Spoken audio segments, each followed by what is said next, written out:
Mijn naam is Monique Luik en ik ben hier met mijn paard Nestor. We zijn op de paardenmelkerij in Oostburg.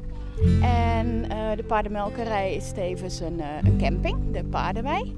En vandaag willen we de bezoekers en de toeristen en de campinggasten een indruk geven van het werk zoals dat in de vorige eeuw gedaan werd, het boerenwerk.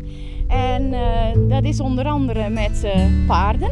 Vroeger hadden ze nog niet de landbouwmachines die we tegenwoordig vandaag de dag hebben.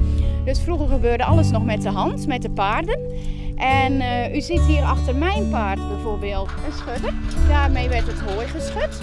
Op het moment dat het gras gemaaid werd, lag het te drogen. En om het gras dan te keren, zodat de onderkant ook droog werd, gebruikten ze een schudder.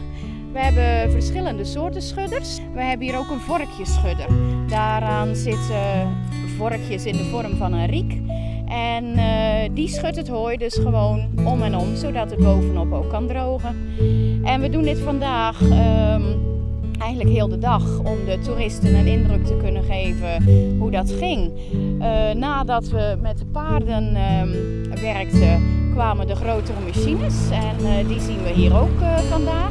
Het zijn nog niet de huidige machines, maar eigenlijk een tussenvorm. Dus toen de paarden een beetje uit de mode raakten, toen zijn we overgestapt op de mechanisatie. En we zien hier onder andere een dorsmachine uit de jaren 50, die nog volledig in gebruik is. En tijdens dit soort dagen, deze boerendagen, laten we zien hoe dat werkt. En op die manier geven we iedereen een indruk hoe dat ging. Als er mensen zijn die nog willen komen kijken, wanneer kunnen ze dan terecht? Ja, dan kunnen ze 5 augustus terecht. Dat valt ook op een woensdag. En op woensdag is het altijd open dag op de paardenmelkerij. En dan doen we dit werk nog een keer. Dus dan staat ook de dorskast er weer. En we gaan weer met de paarden voor de hooischudder lopen. Dus dat soort boerenwerk, zoals het vroeger ging, is dan ook weer te zien. En wat was jullie adres ook weer?